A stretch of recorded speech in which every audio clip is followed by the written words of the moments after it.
Bonjour et bienvenue sur la chaîne YouTube de l'Action biblique des montagnes neuchâteloises.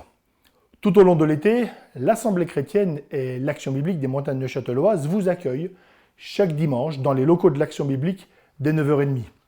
Pour les personnes qui ne peuvent se déplacer ou qui préfèrent, notamment pour des raisons sanitaires, ne pas encore se joindre à une assemblée, nous proposons en parallèle une série sur l'Épître à Philémon.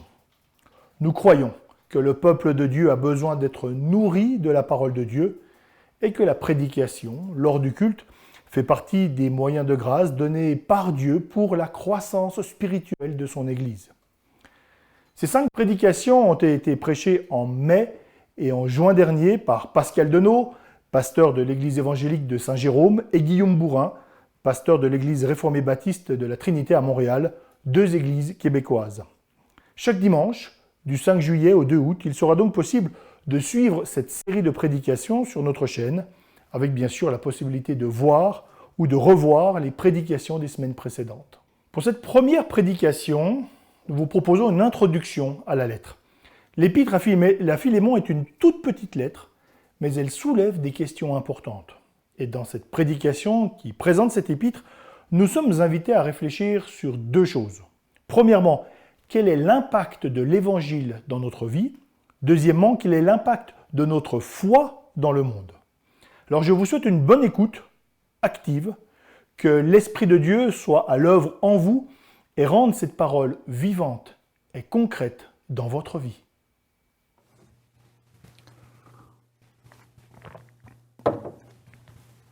Alors officiellement, je vous salue, frères et sœurs.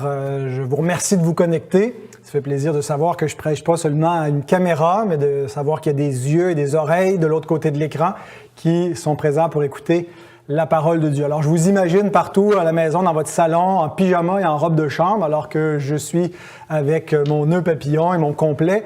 Mais je me suis dit qu'il faut quand même faire un petit effort. Ça reste le jour du Seigneur après tout, alors ne nous laissons pas trop aller. On a beau croire à l'égalité des hommes, c'est une valeur qui est bien ancrée dans les valeurs occidentales, dans les pays qui ont une culture judéo-chrétienne, et puis on met de l'avant égalité, fraternité, liberté. Mais il reste que certains sont plus égaux que d'autres. Pour citer George Orwell dans son fameux roman « Les animaux de la ferme », qui n'a pas été un succès bœuf, si vous me passez l'expression, chez nous quand on l'a lu en famille, peut-être qu'on l'a lu sur une trop longue période, mais en tout cas, c'est une belle phrase qui est une phrase bien connue et célèbre de cet ouvrage, que certains sont plus égaux que d'autres. S'il y a une vraie égalité, tout le monde devrait se voir égal et se traiter de la même façon. Mais un des traits méprisables de la nature pécheresse, bien, c'est cette tendance à mépriser les autres. Ça ne veut pas dire que nous méprisons tout le monde, mais tout le monde méprise quelqu'un. Et nous avons tendance à mépriser les gens qui nous semblent inférieurs à nous. Que ce soit sur le plan intellectuel, que ce soit sur le plan social, dans leur état financier, ainsi de suite. On peut avoir tendance à mépriser des gens pour qui on a moins de considération. Et c'est un péché d'agir ainsi. L'Écriture nous appelle à estimer les autres comme étant au-dessus de nous, de leur accorder plus d'importance qu'à nous-mêmes. Et c'est vraiment une révolution que le christianisme a opérée dans le monde de l'Antiquité, de véritablement nous amener une façon de voir le prochain comme étant notre égal, et de l'estimer, et de considérer ceux qui pouvaient être justement les plus faibles, les plus méprisables de la société, les gens au bas de l'échelle, les esclaves, les enfants, les femmes, des gens peut-être de nations conquises, qui n'étaient pas estimés, qui étaient écrasés par les puissants, pas seulement les puissants selon avec l'argent, mais aussi les nations qui pouvaient dominer d'autres nations plus petites. Et le Seigneur Jésus nous appelle à renverser ce standard qui existe chez les hommes pour instaurer dans son royaume un nouveau standard d'amour, et où les plus faibles, au lieu de les écraser, on les élève et on les serre. Et donc, il serait difficile de trouver une meilleure illustration de cette réalité que l'épître de Paul à Philémon. Et cette épître est une illustration et en même temps, elle est une espèce d'anticipation de la révolution que la foi chrétienne allait provoquer dans tout le bassin de la Méditerranée, dans tout l'Empire romain de l'époque, qui avait une autre vue de ce qu'était la vertu, de ce qu'était le rôle de l'homme fort dans la société et comment on devait voir les autres qui n'atteignaient pas notre standard et comment la foi chrétienne a renversé tout cela. Et donc, l'épître de Paul à Philémon est un bijou de la charité chrétienne qui nous montre comment les standards du royaume de Dieu sont différents que de ceux de ce monde déchu. Donc, nous commençons ce matin une nouvelle série, une courte série, puisque Philémon, ce n'est pas le plus long livre de la Bible, nous avons prévu, Guillaume et moi, un calendrier de 4 semaines, 4 dimanches pour exposer l'épître de Paul à Philémon. Et nous avons intitulé cette nouvelle série « L'apôtre, l'esclave et le maître ».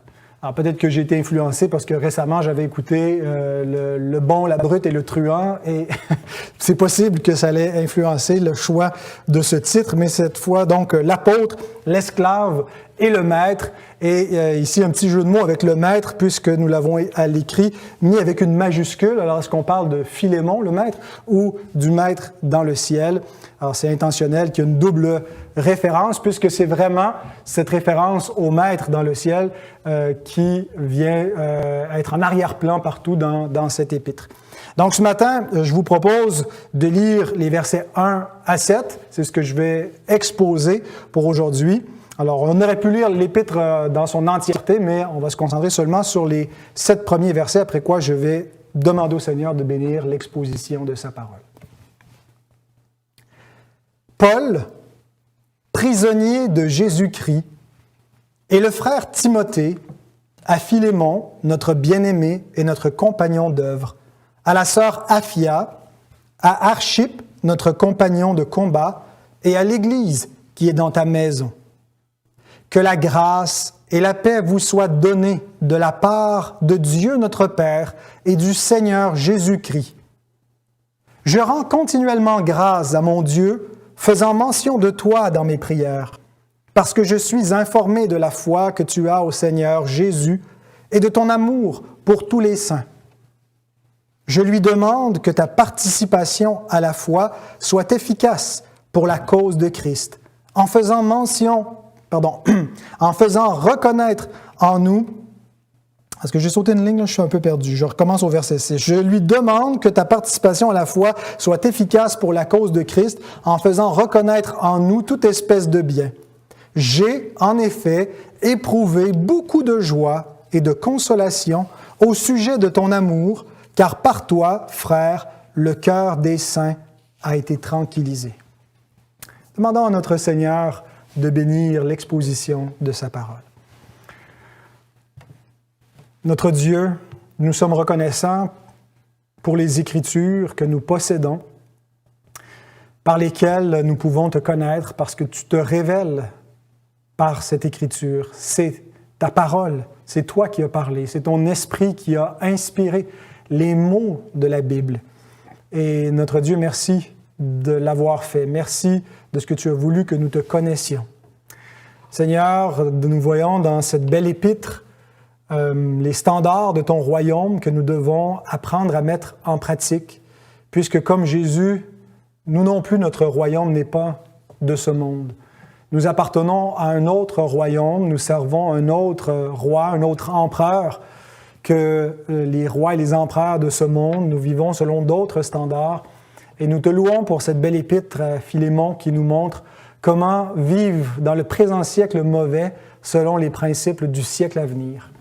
Ô Dieu, nous te prions pour que tu puisses bénir l'exposition de ta parole. Je te demande la concentration pour pouvoir arriver à présenter les belles perles contenues dans ces versets et que tu nous donnes à tous, malgré les circonstances dans lesquelles nous nous trouvons, en confinement dans nos maisons, de la concentration, qu'on ne soit pas distrait. Je sais aussi que c'est plus difficile pour les enfants de rester attentifs avec un écran.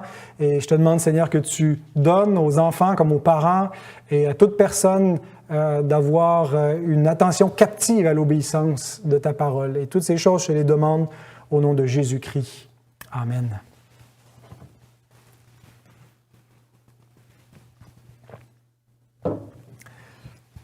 Je vous rappelle que vous pouvez utiliser les notes de mon message qui sont dans la description sur YouTube ou sur Facebook. Vous avez un lien pour télécharger le PDF. Alors, ça peut peut-être vous aider à suivre la progression du message. Et dans ces mêmes notes, il y a une section avec des questions de compréhension, 5 ou 6 questions. Alors, si vous voulez prendre des notes, peut-être que ces questions-là vont vous aider à justement structurer vos notes. Donc, pour le plan d'exposition, j'ai 4 points. Le premier point, ce sont les questions d'introduction que nous allons voir, versets 1 et 2. Et ça va constituer environ 75% du message, ce premier point. Deuxième point, la bénédiction, au verset 3. Troisième point, l'intercession, versets 4 à 6. Et quatrième point, la consolation, au verset 7. Donc, dans les questions d'introduction, versets 1 et 2, j'ai 4 questions d'introduction. Je vais tenter principalement d'y répondre. Ce sont les questions traditionnelles qu'on pose quand on lit, quand on commence à lire un livre dans une Bible d'études, un livre biblique. On peut lire l'introduction, ça répond aux questions qui l'a écrit, à qui il a été écrit, pourquoi il a été écrit, la circonstance. Donc, qui, à qui, pourquoi, ce seront les questions. Et je vais tenter principalement d'y répondre à partir des versets 1 et 2, mais bien sûr, je vais légèrement extrapoler. Alors, j'expose en même temps versets 1 et 2 en répondant aux questions d'introduction. Première question, qui a écrit cette lettre? Alors, la lettre commence avec une mention de l'auteur, et c'est souvent comme ça que l'apôtre Paul commence ses lettres. Nous, quand on écrit une lettre, on commence en mentionnant le destinataire. Cher un tel, cher une telle. On ne commence pas en se nommant soi-même, mais Paul, généralement, commence ses lettres en se nommant lui-même. C'était l'usage de l'époque, il faut croire. Alors, il se présente au verset 1, « Paul, prisonnier de Jésus-Christ, et le frère Timothée. » Alors, puisque le reste de la lettre est à la première personne du singulier, non pas du pluriel, puisqu'il écrit au « je » et non pas au « nous », je présume que Timothée, ici, est présenté plutôt à titre de témoin que d'un auteur de la lettre. Donc, Timothée était auprès de Paul dans son emprisonnement et il n'a pas nécessairement coécrit la lettre, mais probablement que Paul lui a fait lire pour lui faire prendre connaissance de ce qu'il écrivait à Philémon, et c'est à ce titre-là qu'il est mentionné. Alors, Paul se présente comme prisonnier de Jésus-Christ. Et ça doit attirer notre attention. D'abord, il y a différentes façons qu'on pourrait traduire l'expression qui est dans le texte original. Ça ne dit pas prisonnier de Jésus-Christ. Il n'y a pas... en fait, c'est un génitif qui doit être interprété. Est-ce que c'est le prisonnier de Jésus-Christ ou prisonnier pour Jésus-Christ, comme le traduit la version de la Colombe, mais je pense que les deux sens, qu'il soit prisonnier de Jésus-Christ ou pour Jésus-Christ, ne sont pas mutuellement exclusifs. Ce que Paul comprend, c'est qu'il n'est pas le prisonnier des hommes, et il appartient à Christ, et s'il est en prison, c'est parce que ça fait partie du plan de Christ. Alors, c'est pas parce que Christ n'est pas assez puissant pour le garder hors de prison, puis les adversaires ont réussi à avoir le dessus, puis ils l'ont mis en prison, puis donc il est le prisonnier de César. Non, Paul est conscient qu'il est là pour une mission, puis qu'il a été envoyé par Jésus-Christ en prison pour faire sa mission. Donc, il est prisonnier de Jésus-Christ dans ce sens-là, mais c'est aussi pour Jésus-Christ qu'il est en prison, parce que c'est à cause de l'Évangile où il souffre avec Christ, et c'est la croix dont il a apporté. Mais la question est surtout, pourquoi est-ce qu'il se présente ainsi? Pourquoi est-ce qu'il se présente comme le prisonnier de Jésus-Christ? Surtout que c'est seulement dans cet épître où Paul commence en se présentant comme prisonnier de Jésus-Christ. Ça arrive par moments où il se décrit comme l'esclave de Christ, ou qu'il va aussi dire qu'il est prisonnier pour Christ, mais qu'il commence en disant cela, c'est pas dans ses habitudes. En fait, dans toutes ses lettres, même celles qui sont écrites en prison, à l'exception de l'épître aux Philippiens, Paul se présente toujours comme apôtre de Jésus-Christ. Dans toutes ses lettres, il commence « Paul, apôtre de Jésus-Christ ». Et alors pourquoi est-ce que Paul se présente non pas ici comme apôtre de Jésus-Christ, mais comme prisonnier de Jésus-Christ? Bien, premièrement, parce qu'il est en prison. Ça va de soi. Alors, il est en prison. Paul a eu différentes arrestations. On voit dans le livre des Actes que Paul a été arrêté plus d'une fois. Donc, il récidivait. C'est un récidiviste, un évangéliste récidiviste. Mais, donc, de quel emprisonnement s'agirait-il? La plupart des spécialistes considèrent, il y a des avis partagés, mais et je m'accorde avec l'avis majoritaire, qu'il s'agirait de la première captivité de Paul à Rome. Alors, quand est-ce que Paul a été emprisonné pour la première fois à Rome? Ben, c'est dans Actes 28. Ce qu'on voit à la fin des Actes, ça termine avec la première captivité de Paul à Rome. Et donc, ce qui implique que ça n'a pas été la dernière captivité de Paul à Rome, il y en aurait eu une deuxième qui, elle, aurait mené à sa mort, à son exécution, probablement par décapitation puisqu'il était citoyen romain. Mais donc, ce qui implique qu'après Acte 28, bien, l'activité de Paul se serait prolongée. Certains pensent qu'il serait peut-être allé en Espagne ou qu'il serait allé visiter des églises qu'il avait déjà implantées, mais qu'il aurait écrit d'autres lettres, dont celle-ci. Celle-ci a été écrite dans la première captivité, mais d'autres lettres qui datent de la deuxième captivité. Mais donc, quand on voit par exemple le verset 22, dans Philémon, Paul anticipe qu'il va être libéré, il croit qu'il va bientôt être libéré, puis qu'il va même pouvoir aller visiter Philémon et lui dit de lui préparer un logement. Alors, c'est ce qui fait croire à certains que si la meilleure chronologie de cette lettre, Paul est en prison à Rome pour la première fois et va éventuellement donc être libéré après cette première captivité. Mais la raison principale pour laquelle l'apôtre Paul se présente non pas comme apôtre de Christ, mais comme prisonnier, c'est pas simplement qu'il veut rappeler les circonstances dans lesquelles il se trouve. C'est, à mon avis, pour mieux incarner le propos de sa lettre. Qu'est-ce que Paul fait avec cette épître à Philémon? On va le voir dans les prochaines semaines, mais le but de cette lettre, c'est de plaider pour un certain Onésime, qui était un esclave fugitif. Un esclave en fuite qui est en fait l'esclave de Philémon, c'est ce que nous croyons, qui se serait enfui de chez lui. Alors, plutôt que d'utiliser des titres de noblesse, plutôt que de se présenter comme apôtre et de mettre de l'avant son autorité apostolique, il s'abaisse à un rang inférieur au rang d'esclave. Dans l'ordre, si on veut, des rangs de la société, ben, tu n'as pas beaucoup plus bas que l'esclave, mais tu as quand même un rang en dessous de l'esclave qui est le prisonnier. Et donc, le statut d'un esclave est plus enviable, autrement dit, qu'un statut de prisonnier. Et donc, Paul, dans cette lettre, écrit pour plaider pour un certain esclave, qui est un frère dans le Seigneur, et Paul, pour plaider pour cet esclave-là, ben, plutôt que de le faire avec des titres de noblesse, prend un rang inférieur et se présente comme un vulgaire prisonnier. Quelqu'un qui est en deçà d'un esclave. Et ça devient un plaidoyer a fortiori.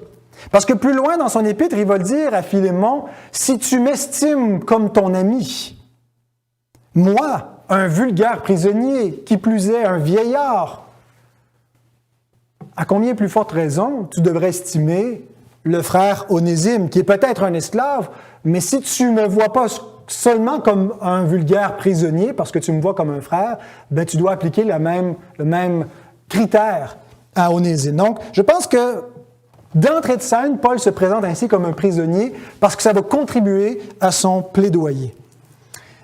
En fait, ce que Paul est en train de faire, c'est qu'il imite du mieux qu'il peut le maître qui s'est rendu esclave pour nous sauver. Il y a une belle scène avant que Jésus aille livrer sa vie en sacrifice et souffrir à la croix. C'est dans la chambre haute, lorsque le Seigneur a lavé les pieds des disciples. dans l'évangile de Jean, chapitre 13, les versets 12 à 17.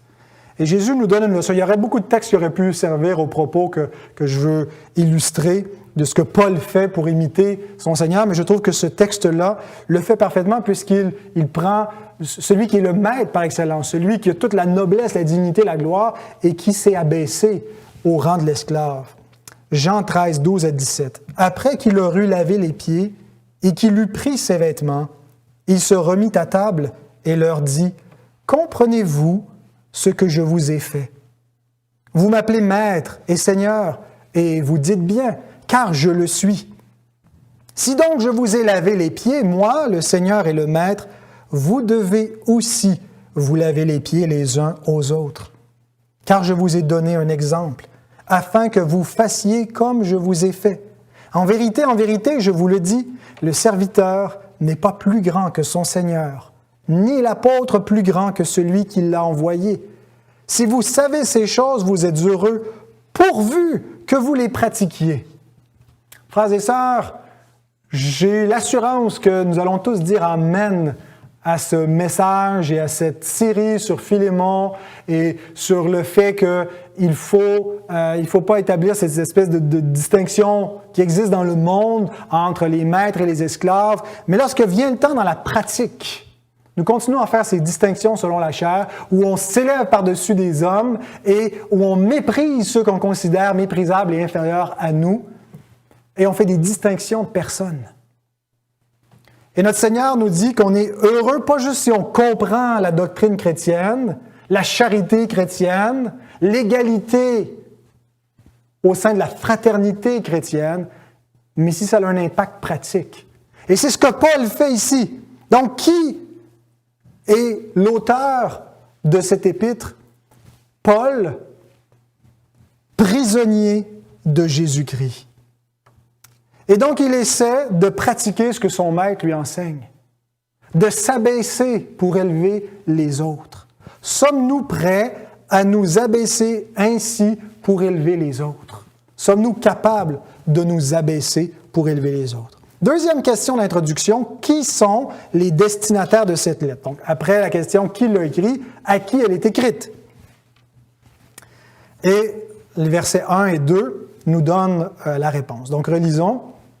Paul, prisonnier de Jésus-Christ, et le frère Timothée à Philémon, notre bien-aimé et notre compagnon d'œuvre, à la sœur Aphia, à Archippe, notre compagnon de combat, et à l'Église qui est dans ta maison.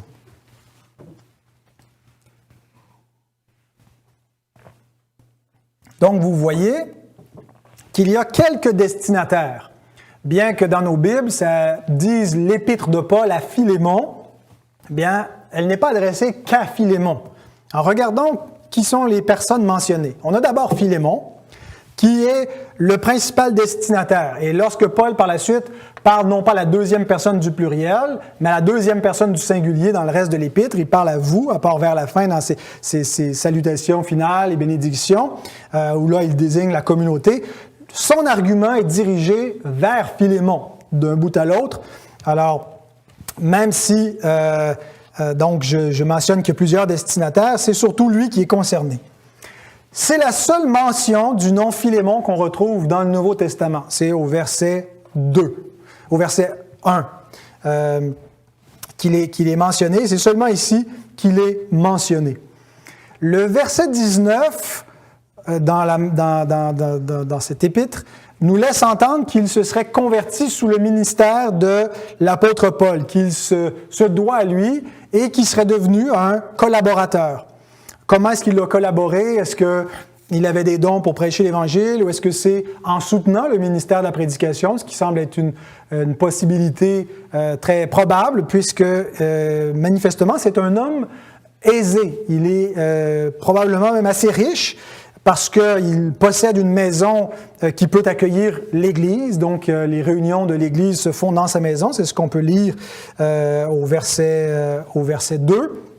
Et au verset 22, on voit qu'il a une maison qui est capable d'exercer l'hospitalité, d'avoir des visiteurs, d'héberger des gens, d'avoir un logement pour que des visiteurs viennent chez lui. Donc, c'est pas tout le monde, il n'y a pas une espèce de classe moyenne où tout le monde a à peu près une chambre d'invités à cette époque-là. Les gens qui sont dans cette situation-là, c'est des gens un peu plus fortunés.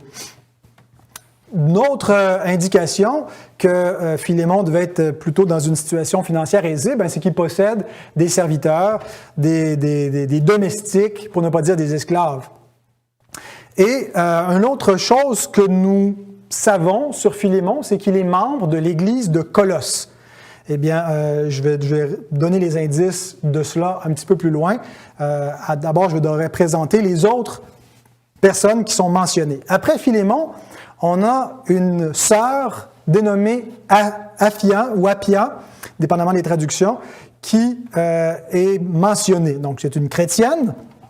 La plupart des commentateurs que j'ai consultés considèrent que ça devait être l'épouse de Philémon, et non pas une simple sœur de l'Église ou sa sœur dans la chair, mais une sœur dans le Seigneur qui était l'épouse de Philémon. Alors, si c'est le cas, l'apôtre Paul considère qu'elle est aussi concernée par le sujet de la lettre, que l'évasion, la fuite de ce serviteur Onésime affecte probablement le travail de la sœur Aphia, et donc il l'inclut aussi, même si ce n'est pas directement à elle qui va être adressé le plaidoyer. Ensuite, on a Archippe qui est mentionné, qui est présenté ici comme un compagnon d'armes. Le mot qui est employé pour le décrire, c'est le mot sustratiotes, qui veut dire donc un compagnon d'armes, mais c'est pas parce que Paul et Archippe avaient fait le service militaire ensemble qu'il est appelé ainsi, mais c'est plutôt le service de l'Évangile. Les armes spirituelles, c'est dans ce sens-là qu'ils sont des compagnons.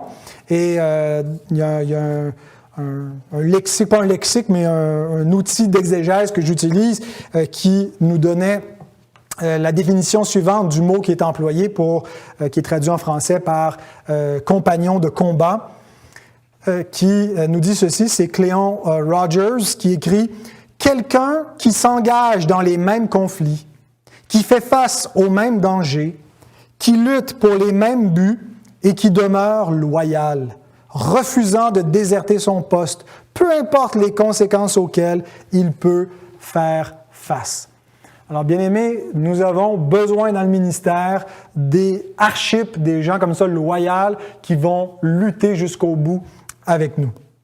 Et merci Seigneur, parce qu'il y en a. Et je suis reconnaissant parce qu'il y en a aussi dans notre assemblée. Donc, certains pensent que Archippe était peut-être le fils de Philémon et d'Aphia. Bon, c'est possible. Je crois que dans tous les cas, il était un des pasteurs de l'église de Colosse. Un ancien, un enseignant, un responsable. Alors peut-être qu'il était leur fils, mais j'ai plutôt tendance à croire qu'il est mentionné ici pour ses fonctions pastorales. Et comment est-ce qu'on sait cela? Bien, parce qu'il est mentionné dans l'épître aux Colossiens. Colossiens 4, verset 17, il est écrit « Dites à Archippe, prends garde au ministère que tu as reçu dans le Seigneur afin de bien le remplir. » Donc, la lettre adressée à Philémon est aussi adressée au pasteur de Philémon. Souvenons-nous que l'Église se réunit chez Philémon et donc le pasteur est aussi un peu appelé comme témoin et concerné par cette lettre-là. Il y a un deuxième indice qui vient confirmer qu'il s'agit bien de l'Église des Colossiens et que quand Paul mentionne Archippe dans la fin de son épître aux Colossiens, qu'il ne s'agit pas d'un autre Archippe, mais bien du même Archippe que celui dans Philémon. Et cet autre indice, c'est que c'est Onésime lui-même, l'esclave repentant, qui apporte la lettre de l'Église aux Colossiens. Et probablement du même coup, la lettre à Philémon. Et nous voyons ça dans Colossiens. Colossiens 4, 7 à 9. Tychique, le frère bien-aimé et fidèle ministre, mon compagnon de service dans le Seigneur, vous communiquera tout ce qui me concerne. Je l'envoie exprès vers vous pour que vous connaissiez notre situation et pour qu'il console vos cœurs. Je l'envoie avec Onésime. le frère fidèle et bien-aimé qui est des vôtres. Ils vous informeront de tout ce qui se passe ici. Donc souvent, ce sont des portions des Écritures qu'on lit rapidement, c'est comme si c'est des détails un peu circonstanciels qui sont plus ou moins intéressants et qui nous apportent pas de théologie. Mais en fait, ça nous permet, ces petits détails-là, de reconstituer le contexte. Et donc, Onésime ici, qui accompagne Tychik, et notre Onésime pour lequel l'apôtre Paul plaide dans la lettre à Philémon. Onésime apporte une lettre avec Tychik pour l'Église, et puis il va les informer de ce qui concerne Paul en détail. Et donc, dans cette même Église à laquelle la lettre des Colossiens est adressée, on a un dénommé Archippe. On retrouve le même Archippe et le même Onésime dans l'Épître à Philémon. Donc, c'est ce détail-là qui nous permet de reconstituer un peu ce contexte et de dire que Philémon était membre de l'Église des Colossiens, que l'Église se réunissait chez lui, que Archippe était un des responsables de l'Église. Et voilà comment Paul introduit sa lettre. Mais ça ne s'arrête pas là, parce qu'il y a une quatrième catégorie de destinataires, et c'est l'Église. L'auteur écrit donc, après avoir dit à la sœur Appia, à Archippe, notre compagnon de combat, et à l'Église qui est dans ta maison. C'est important de noter que la lettre à Philémon est adressée, bien sûr qu'elle est adressée à un individu, mais elle est aussi adressée indirectement, même directement, à l'Église. L'Église est concernée. C'est ce que ça nous indique. Ce que ça nous indique, c'est que ce qui se passe dans nos foyers concerne également l'Église du Seigneur. Maintenant, ça ne veut pas dire que l'Église doit s'ingérer à outrance, doit régenter tout ce qui se passe dans vos foyers, qu'il n'y a pas de place pour un peu de vie privée. Mais ce n'est pas de manière absolue. On voit que Paul, bien qu'il implique l'Église, s'adresse premièrement à Philémon. Il considère que l'Église ne va pas arriver comme une dictature pour lui dire comment mener les choses chez lui. Il en appelle à Philémon. Mais il implique aussi l'Église dans le processus. Et ça, c'est important de le noter, parce que certains chrétiens aujourd'hui considèrent que l'Église, c'est quand on se réunit là, le dimanche matin, et puis ça s'arrête là. On part chez nous, puis ce qui se passe dans mes relations interpersonnelles, dans mon foyer, au travail, ça ne regarde pas l'Église. Bien, je vais vous dire une chose, frères et sœurs, nous avons tous le même nom de famille. Et donc, nous faisons tous partie de la même famille et nous devons tous honorer ce nom-là et nous sommes tous responsables, les uns envers les autres, d'honorer le nom de famille que nous portons, le nom du Seigneur. Quand j'envoie mes enfants ailleurs, je leur rappelle qu'ils ont un prénom, mais qui portent aussi mon nom. Et s'ils font des choses qui me déshonorent en allant ailleurs, des choses déshonorables, le déshonneur retombe également sur moi. Ils n'écoutent pas toujours, ça n'a pas toujours un impact sur eux, mais je pense que ça rentre quand même dans leur petite tête d'enfant pour réaliser que on a une redevabilité. Alors, quand on appartient à une famille, c'est le cas, et quand on appartient à la famille de Jésus-Christ, à l'Église, bien, il y a cette redevabilité. Et on le voit ici par le fait que l'Église est mentionnée. Donc, et c'est une bénédiction, je veux juste terminer en disant cela, c'est pas juste, ça ne devrait pas être vu comme quelque chose de gênant, quelque chose d'intrusif dans notre vie, mais au contraire, comme une bénédiction, l'Église est là pour nous assister, pour nous aider à vivre la vie de famille, parce que c'est difficile par moments la vie de famille, et parfois on a besoin de prière, on a besoin de conseils, et heureusement que l'Église est là. Je sais que parfois il y a des églises qui ont pu avoir une culture abusive de la façon qu'elles entrent un peu dans les foyers, se mêlent de la vie des autres, mais quand c'est vécu bibliquement, c'est une bénédiction. Maintenant, une autre question d'introduction, quelle est la circonstance de cette lettre, l'occasion pour avoir rédigé cette lettre à Philémon? Les versets 10 à 16 nous révèlent le but et la circonstance derrière cette lettre, et on va simplement les lire sans que je les expose. Je vais laisser ça à Guillaume pour la semaine prochaine, mais pour nous mettre dans le contexte de l'Épître. « Je te prie pour mon enfant que j'ai engendré étant dans les chaînes, Onésime, qui autrefois t'a été inutile, mais qui maintenant est utile, et à toi et à moi. Je te l'envoie, lui, une partie de moi-même. J'aurais désiré le retenir auprès de moi pour qu'il me serve à ta place pendant que je suis dans les chaînes pour l'Évangile, Toutefois, je n'ai rien voulu faire sans ton avis, afin que ton bienfait ne soit pas comme forcé, mais qu'il soit volontaire. Peut-être a-t-il été séparé de toi pour un temps, afin que tu le retrouves pour l'éternité, non plus comme un esclave, mais comme supérieur à un esclave, comme un frère bien-aimé, de moi particulièrement et de toi à plus forte raison, soit dans la chair, soit dans le Seigneur. Alors ici, on apprend la raison, et on apprend plusieurs choses. On apprend entre autres que Onésime est un esclave qui appartenait à Philémon. On apprend au verset 18, un petit peu plus loin, je ne me suis pas rendu jusque-là dans ma lecture, qu'il s'est probablement enfui et peut-être qu'il a volé son maître, parce qu'il dit, si tu as fait des torts, mets-le sur mon compte. Alors, quel tort est-ce qu'il a pu lui faire? Ben, peut-être tout simplement, c'est la fuite, mais peut-être aussi qu'en fuyant, il l'a dérobé. Pourquoi est-ce qu'Onésime se serait enfui? Bien, la vie d'esclave parfois pouvait être correcte, décente, enviable, mais certains avaient un désir, une soif de liberté, et peut-être qu'Onésime espérait rejoindre un clan d'esclaves fugitifs, comme il s'en trouvait à Rome. Il y avait beaucoup d'esclaves fugitifs, et puis souvent ils devenaient des clans de bandits, de voleurs, pour survivre. D'autres essayaient de retrouver, réintégrer la société comme des hommes libres. Alors probablement qu'Onésime avait un plan similaire. Est-ce qu'il a été arrêté puis emprisonné? C'est là qu'il aurait rencontré Paul. Est-ce qu'il est tombé sur un de ses compatriotes, peut-être Épaphras, qui est nommé aussi dans l'Épître aux Colossiens comme un compatriote qui était des Colossiens qui étaient maintenant auprès de Paul à Rome et que, rencontrant Épaphras, il l'aurait conduit à Paul. Il semble probable, en tout cas, qu'il aurait été emprisonné, mais une chose est certaine, c'est qu'il est entré en contact avec Paul et qu'il s'est converti. Paul nous dit qu'il l'a engendré, c'est-à-dire qu'il l'a conduit au Seigneur et qu'il est né de nouveau, qu'il s'est converti à Christ par le biais de la prédication de Paul. Un peu comme Philémon s'était converti par le biais de Paul. Mais maintenant, il est de retour de Rome et il transporte 2 lettres avec Tychique, la lettre pour l'Église de Colosse, l'Épître de Paul aux Colossiens, et la lettre de Paul à Philémon. Voilà donc les circonstances de cette lettre. Mais maintenant, quelle est l'utilité pour nous de cette lettre? Puisque on est dans un siècle qui se veut très pragmatique, et si quelque chose, une lettre écrite il y a 2000 ans, n'a pas une valeur pratico-pratique pour la vie de tous les jours, bien, on n'a pas grand intérêt. Alors, je me suis quand même posé cette question en réfléchissant aux questions d'introduction. Quelle est l'utilité de cette lettre?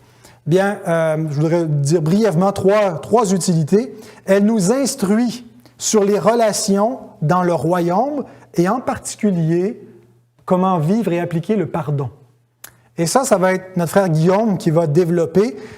Comme on a prévu notre exposition, c'est qu'on expose en 2 messages. Celui-ci, la semaine prochaine, l'ensemble du texte de Philémon. Et ensuite, on va se focaliser sur des points, des versets et des enseignements spécifiques de Philémon. Et Guillaume va élaborer sur la question du pardon à partir de l'Épître à Philémon. Donc, cette épître, son utilité, c'est qu'elle nous apprend, elle nous montre concrètement dans des relations humaines le pardon. Deuxième utilité, c'est qu'elle nous instruit concernant l'impact du royaume sur les classes sociales et la vie en société. C'est moi qui, Dieu voulant, aurai la charge de développer ce point dans mon 2e message où comment est-ce que l'Évangile doit impacter les structures sociales? Comment est-ce que ça a eu un impact sur le fait de l'esclavage? Est-ce que le christianisme, l'Écriture cautionne l'esclavage? Est-ce qu'il milite pour son abolition? Et souvent, comment on doit racheter la culture ou non? Et comment est-ce que l'Évangile doit impacter notre façon de vivre en société, de voter? Alors, l'Épître de Paul à Philémon amène beaucoup de lumière sur ces questions-là, je trouve. Et donc, ça sera une de ces utilités pratiques qu'on va voir. Mais une troisième que je veux souligner, c'est qu'elle nous présente une parabole de l'Évangile. L'Évangile nous est prêché d'un bout à l'autre de l'Écriture, parfois de manière didactique, parfois de manière illustrée par des paraboles. Mais ici, c'est pas une parabole qui est racontée, mais qui est vécue. Martin Luther, dans son commentaire, dans son introduction, explique en quoi l'épître de Paul à Philémon est en quelque sorte une parabole de l'Évangile. Il dit « Nous voyons avec quel tendre intérêt saint Paul s'occupe du pauvre Onésime, intercède pour lui auprès de son maître par tous les moyens en son pouvoir, se met à la place de l'esclave comme si lui-même avait péché. » Paul imite auprès de Philémon et en faveur d'Onésime ce que Christ a fait en notre faveur auprès de son Père. Car Christ s'est ainsi dépouillé de son droit, et à force d'humilité et d'amour, il a obtenu du Père qu'il mit de côté sa colère et son droit, et qu'il nous reçut en grâce pour l'amour de Christ et de son intercession. Ainsi nous sommes tous des Onésimes si nous croyons en lui. Voilà des paroles magnifiques de Luther qui, par ce contraste cher à Luther entre la loi et l'Évangile, la loi ici qui n'est pas nommée, mais qui est sous-entendue par l'idée du droit, le droit d'Onésime, de Philémon, d'appliquer la justice envers son esclave, de ne pas le gracier, mais l'intercession. Et puis, Luther rapporte ça dans le contexte cosmique ou spirituel, plutôt, je devrais dire, de l'Évangile, où Christ est l'intercesseur. Christ est celui qui s'est abaissé. Christ est celui qui a pris le châtiment. Christ est celui qui a dit « Mets-le sur mon compte s'il te doit quelque chose et je vais le payer. » Et sa parfaite justice, sa parfaite obéissance, c'est ce qui nous met en grâce vis-à-vis du Père et nous réconcilie à lui et qu'on est quitte de la justice et qu'on peut obtenir entièrement miséricorde. Alors voilà une précieuse application ou utilité de cette belle épître et où nous pouvons voir comment nous sommes concernés par cette parabole ou cette incarnation de l'Évangile. Alors, on a passé 75%, peut-être plus, du message. Je veux rapidement finir avec les autres versets maintenant qu'on a vu les questions d'introduction et continuer avec la bénédiction qui nous est présentée au verset 3. Relisons le verset 3. « Que la grâce et la paix vous soient données de la part de Dieu notre Père et du Seigneur Jésus-Christ. »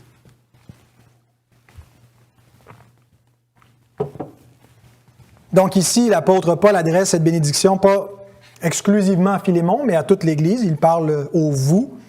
Et les différents éléments qui sont contenus dans sa bénédiction sont interreliés. Il parle de la grâce et de la paix.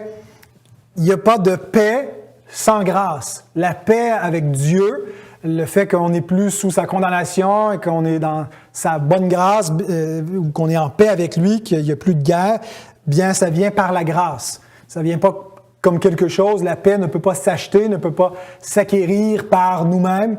Elle doit s'obtenir uniquement par le moyen de la grâce. Et la grâce n'est offerte qu'en Jésus-Christ.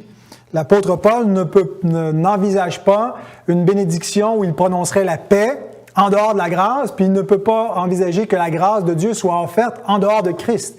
Et donc, tout ça est interrelié dans cette bénédiction-là.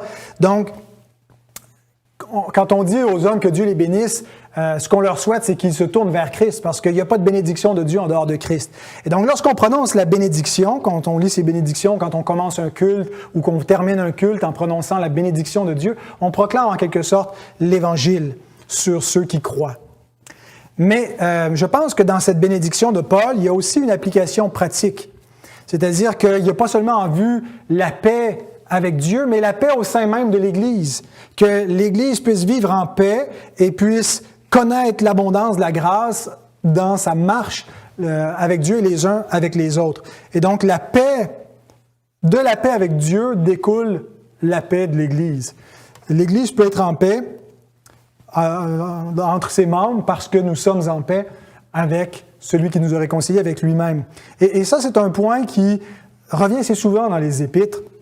Par exemple, Romains 15, 7. « Accueillez-vous donc les uns les autres comme Christ vous a accueillis pour la gloire de Dieu. Ce que vous avez reçu en Dieu, faites-le les uns envers les autres. » Éphésiens 4, 32. Soyez bons les uns envers les autres, compatissants, vous pardonnant réciproquement, comme Dieu vous a pardonné en Christ. Soyez bons, soyez compatissants, pardonnez-vous, exactement comme cela vous a été fait. Appliquez la grâce que Dieu vous a donnée. Et il écrit aux Colossiens, et l'épître aux Colossiens est lié avec celle à Philémon. Supportez-vous les uns les autres, et si l'un a sujet de se plaindre de l'autre, pardonnez-vous réciproquement. De même que Christ vous a pardonné, pardonnez-vous aussi. Et dans la même épître, et je pense que Paul devait certainement avoir Philémon en tête lorsqu'il écrit aux Colossiens, chapitre 4, verset 1, « Maître, accordez à vos serviteurs ce qui est juste et équitable, sachant que vous avez, vous aussi, un maître dans le ciel. » Donc, de cette relation que nous avons avec Dieu doit découler, ça doit impacter notre relation les uns avec les autres. Alors, même si on n'est pas dans un contexte social exactement le même, où il y a plus de maîtres et d'esclaves, on doit se faire bon accueil, on doit s'appliquer la grâce, le pardon réciproquement, on doit appliquer la grâce qu'on a reçue. Mais il est dit donc au maître et à Philémon, qui est adressé par Paul dans cette exhortation aux Colossiens, puis il n'était pas le seul à avoir des serviteurs, de se rappeler qu'eux aussi ont un maître dans le ciel, et de se rappeler la bonté de ce maître envers eux et d'appliquer la même bonté envers leurs serviteurs.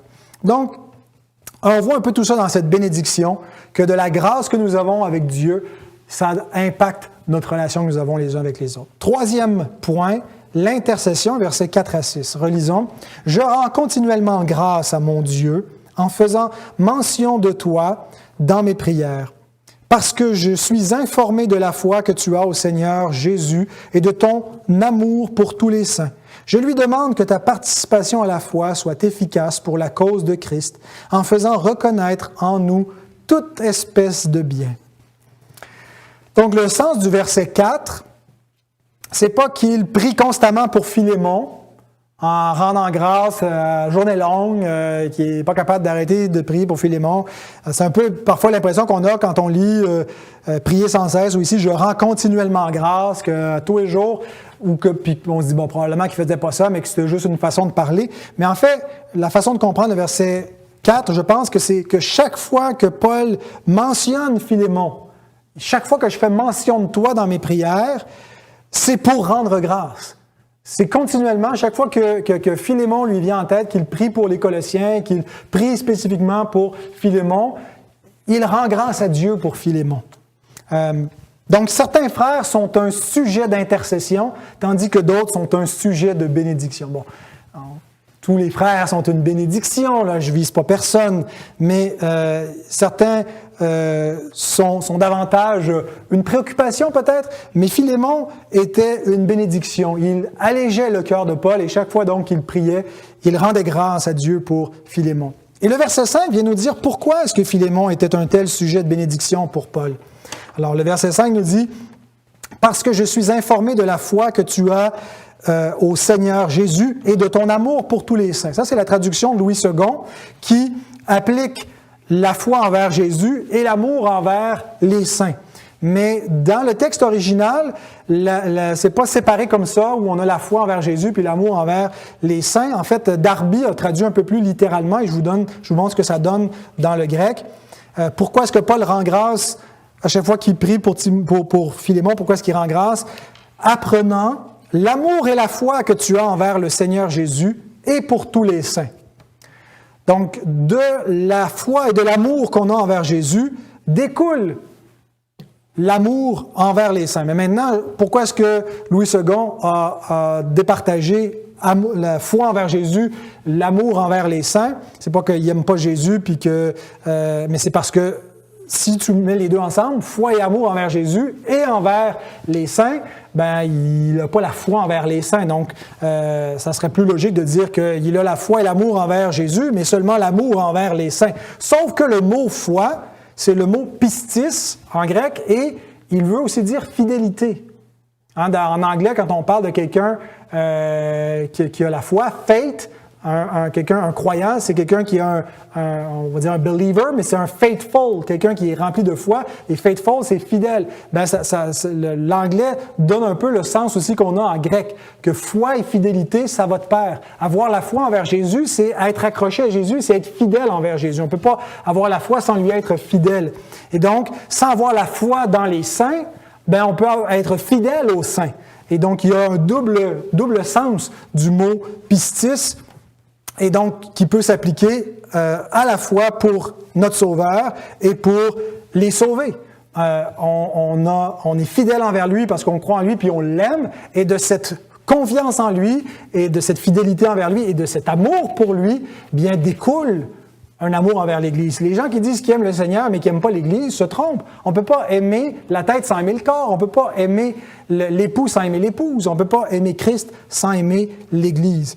Et donc, dans le cas de Philémon, il n'y a pas cette incohérence. Il aime Christ et il est fidèle envers Christ, et ça se traduit concrètement par un amour et une fidélité envers les saints.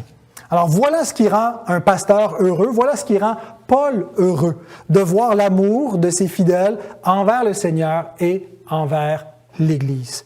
Alors posons-nous la question, est-ce que c'est mon cas? Est-ce que je réjouis mes pasteurs de cette façon-là par mon amour pour mon Seigneur, qui se manifeste par un amour pour son Église?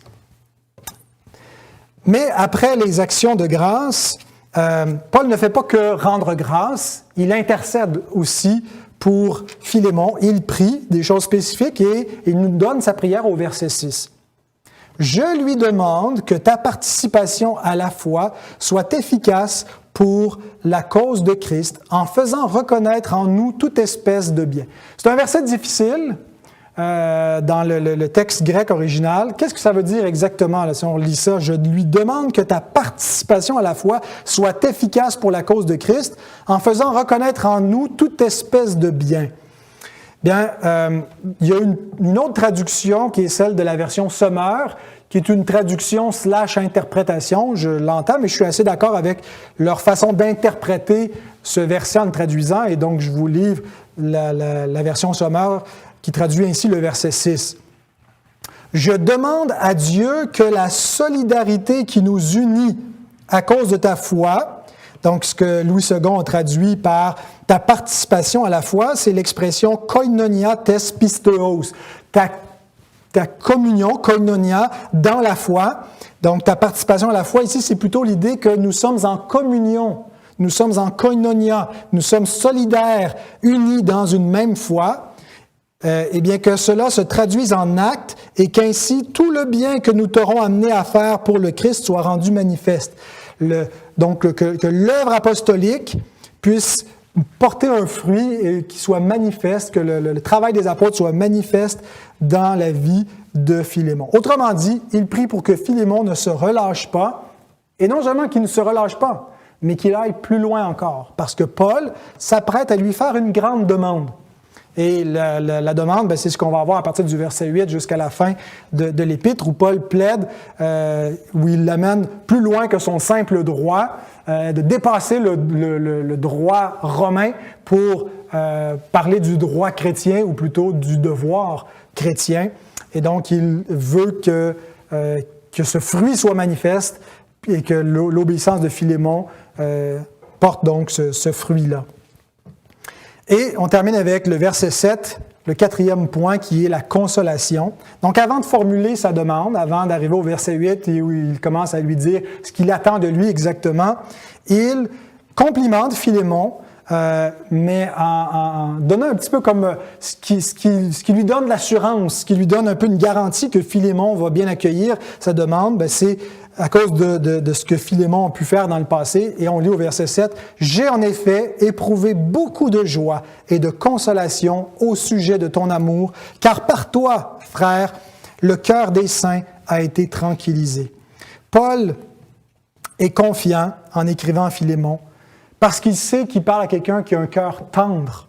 Il ne parle pas un cœur de pierre, il parle un cœur régénéré, mais qui plus est, qui est un cœur rempli de grâce, qui a montré la grâce par le passé. Philémon a déjà prouvé son amour. Il l'a probablement fait souvent avec sa générosité, et en faisant preuve de générosité, de bonté, en soutenant l'Église, en soutenant les ministres.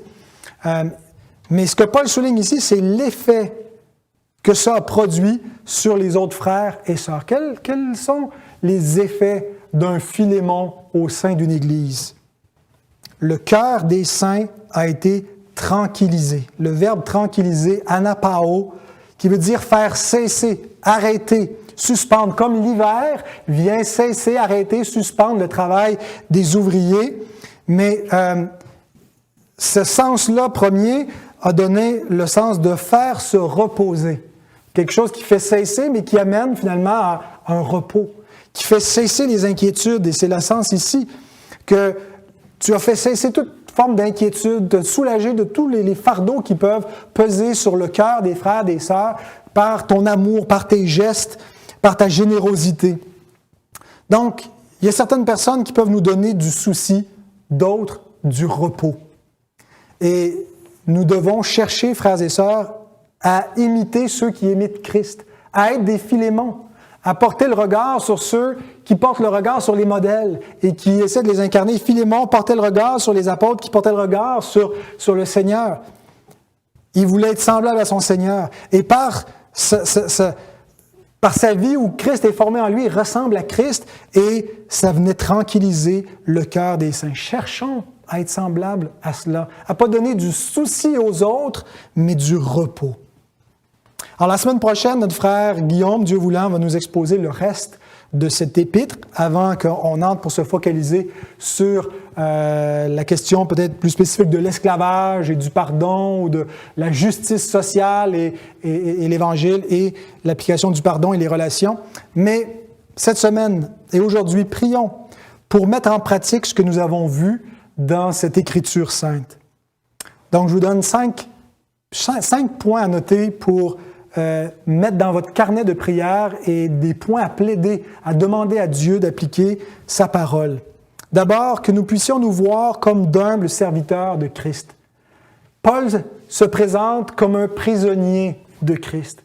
Il ne met pas de l'avant ses droits, ses privilèges, qu'on puisse se rappeler qu'on est les esclaves de Christ, qu'on puisse réaliser que ce statut est un privilège, mais qu'on n'ait pas une mentalité de ayant droit, de gens qui réclament leur dû, mais des gens qui ont une disposition de service, un cœur où ils se voient comme d'humbles serviteurs de Christ, où toute bénédiction n'est que de l'extra et on a de la gratitude.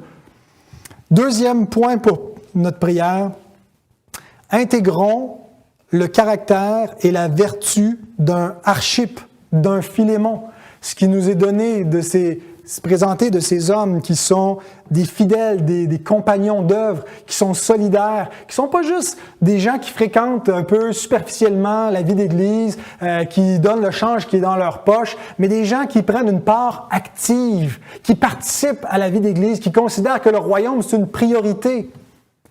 Quel genre de chrétiens sommes-nous? Est-ce que nous sommes des gens engagés? Est-ce que nous sommes des gens qui soulageons le cœur des saints ou qui donnons du souci aux saints par notre éloignement, notre négligence, nos manquements dans la vie chrétienne? Soyons des Archippes, soyons des Philémons. Intégrons ce caractère et cette vertu chrétienne. Troisièmement, réalisons que nous appartenons à un peuple d'alliance. Paul prend témoin d'autres personnes. Il n'écrit pas juste à Philémon, il parle principalement à Philémon, mais il considère que ce qui concerne Philémon concerne aussi l'Église de Philémon. Et aujourd'hui, on veut que l'Église n'ait aucun droit de regard. Au contraire, frères et sœurs, l'Écriture nous appelle à être redevables les uns envers les autres. On ne s'appartient pas à soi-même, on appartient au corps de Christ. Et je ne pense pas que dans nos églises, que ce soit à Montréal, la Trinité, ou ici à Saint-Jérôme, l'Église réformée baptiste, qu'il y ait une espèce d'intrusion qui est exagérée. On respecte votre vie privée, mais qu'on puisse aspirer, frères et sœurs, à vivre cette vie de redevabilité, réaliser qu'on appartient à un corps et qu'on est dans un peuple d'alliance et qu'on vive cette alliance. Quatrième point, Apprenons à traiter les autres comme nous avons été traités par Dieu en Christ. La grâce qu'on a reçue, appliquons-la aux autres. Rappelons-nous qu'on a reçu une grâce infiniment plus grande, un pardon infiniment plus grand que celui qu'on a accordé et qu'on ne doit pas s'élever comme si on était plus haut que Dieu, que notre trône était plus haut que celui que Dieu et qu'on exige de plus grandes excuses, qu'on puisse se placer humblement en position d'esclaves qui ont été graciés et qui sont prêts à gracier les autres. Qu'on traite les autres comme on a été traités en Christ. Et cinquièmement, cherchons à être une bénédiction pour l'Église. Cherchons à être des modèles. Cherchons à ce que... Posons-nous la question, est-ce que je suis une bénédiction? Est-ce que j'enrichis l'Église par ma présence, par ma vie de prière, par ma participation, comme le faisait Philémon? Ces gens-là sont des témoins, ils font partie de la nuée de témoins qui regardent notre vie en ce moment, qui nous voient, on est en spectacle devant Dieu et les anges, et puis on aura donc à rendre compte. Alors, est-ce que nous sommes à la hauteur? Est-ce que nous cherchons à vivre? Bien sûr qu'on ne va pas tous nécessairement être des grands héros de la foi que l'histoire va retenir notre nom, et c'est pas ça le point, mais à être fidèle dans ce que Dieu nous appelle, et quand on est fidèle, on est forcément une bénédiction par la grâce de Dieu. Alors que le Seigneur bénisse sa parole, qui nous aide à la mettre en pratique. Amen.